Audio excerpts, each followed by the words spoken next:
Hi, friends, and hello to all you kind and reasonable people. Today we'll take a journey inside the human body. What actually happens when you stop eating? Step by step, day by day.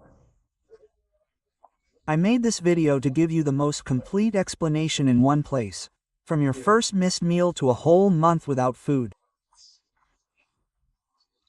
I'll cover all the details, all the changes, all the risks, and all the possible benefits, so you don't have to look elsewhere. Let's start with the first 24 hours. Day 1. At first, your body is still running on yesterday's food. Blood sugar provides quick energy, but almost immediately the liver begins breaking down glycogen, the stored form of sugar in the liver and muscles. Think of glycogen as a wallet full of change. It's quick cash. It's easy to spend, but the wallet is very small. And after about 24 hours, it's empty. Each gram of glycogen carries 3 to 4 grams of water. When glycogen is burned, this water is released. That's why people lose 1 to 2 kilograms in just the first day. It's not fat, it's water loss. At the same time, hormones change, insulin drops, fat begins to break down, and stress hormones, adrenaline, and norepinephrine increase. You may feel restless, irritable, and anxious. This evolution pushes you to move and says, go find food. Starvation dominates. It hits you in waves throughout the day. Headaches, mood swings, fatigue. All of this is normal. In the first 24 hours, by the end of the first day, the glycogen wallet is almost empty. The body is preparing to open up its gold reserve, that is, fat deposits. So, day 2. Now there is no more glycogen. The body must find another way to feed the brain and vital organs. It switches to gluconeogenesis. This word, of course, is complicated, but it simply means the creation of new glucose. The body takes amino acids from muscle and glycerol from fat and converts them into sugar. At this stage, many people ask, do I lose muscle when I fast? Yes, in the first few days, some muscle protein is consumed. This is the only quick source of sugar once glycogen is depleted. But this is temporary. The body will soon find better fuel. At the same time, fat cells begin to release fatty acids directly into the blood. The liver produces a small amount of ketone bodies. Ketones are simply fragments of fat that can travel through the blood and nourish our organs. There are few of them yet, but this is the first signal. The body switches to fat as the main source of energy. What do you feel on the second day? This is often the hardest day. Headaches and fatigue increase, brain fog may develop, waves of hunger may occur, blood pressure may drop because water and salt are leaving the body. For example, you can get up quickly and feel dizzy. On the third day, ketones increase, and this changes everything. The brain, which usually burns about 120 glucose per day, begins to use ketones as fuel. At first, 30% of energy, soon it will be 70% and more. When ketones grow, and muscle protein breakdown slows. This indicates that the body has found a reserve fuel.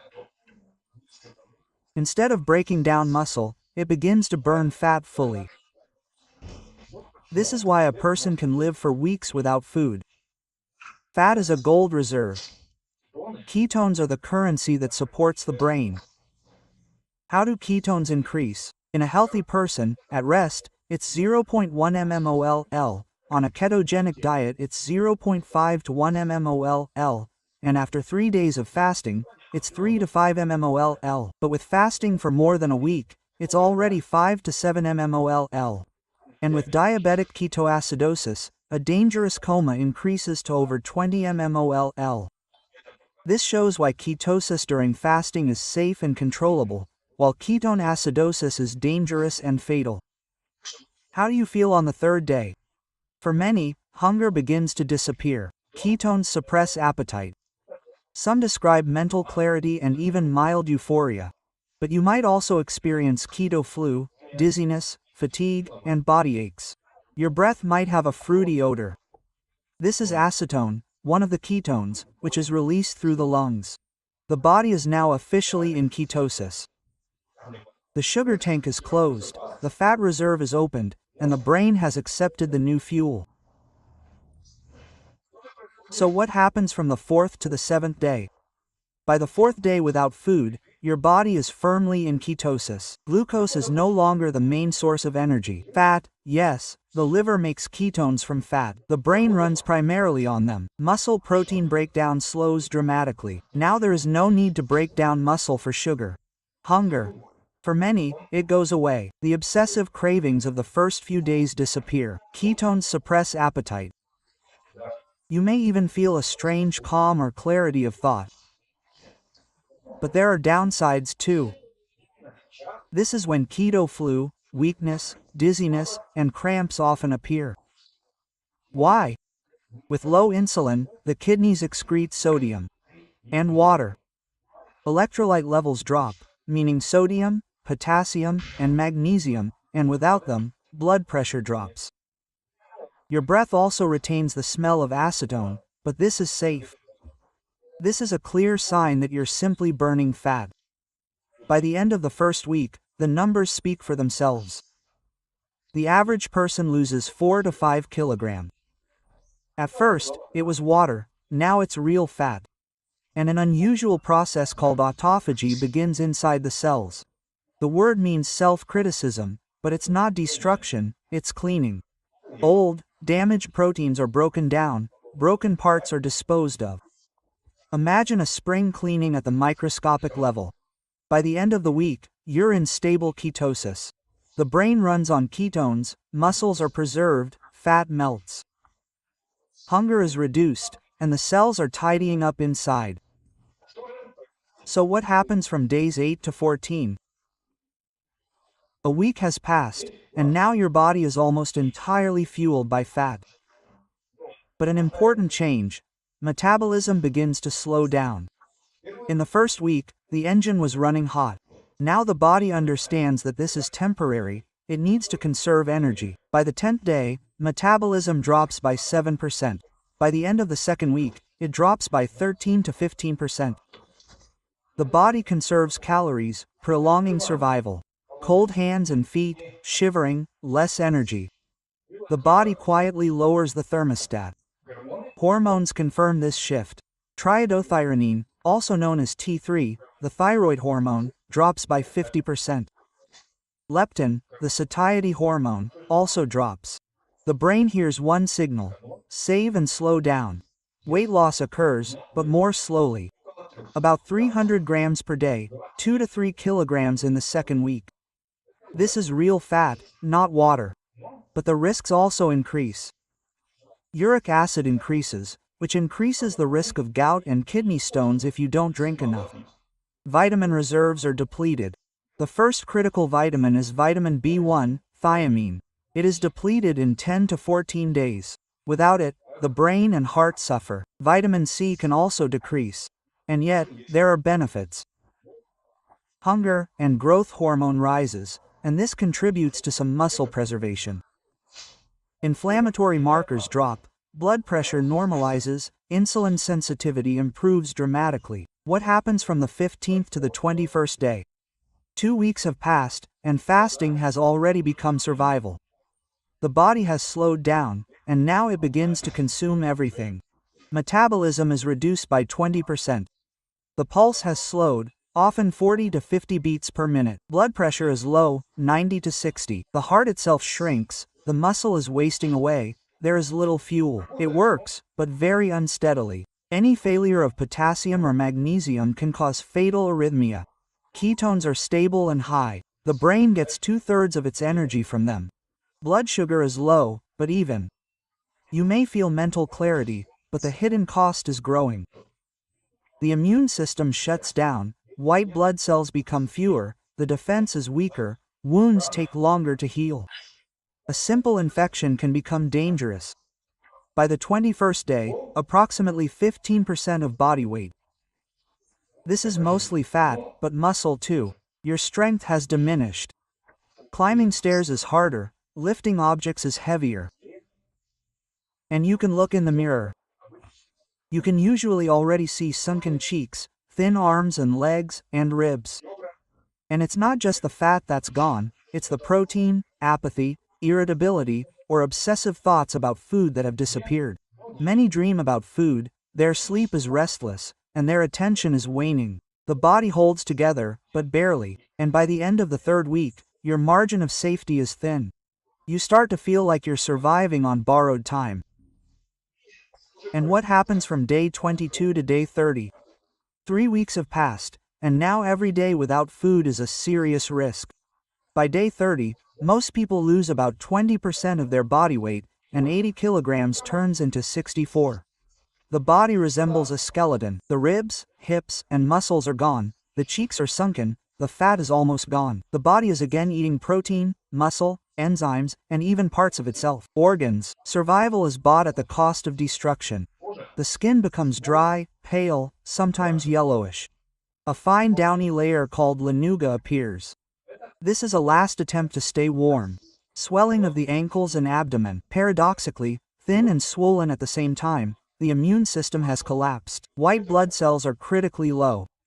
Any infection is fatal, and even a small wound may not heal. Deficiencies explode. For example, vitamin C deficiency. Gums bleed, bruises appear, joint pain. Vitamin B1, confusion, nervous disorders, even heart failure. Electrolytes potassium and magnesium drop to levels where the heart can simply stop.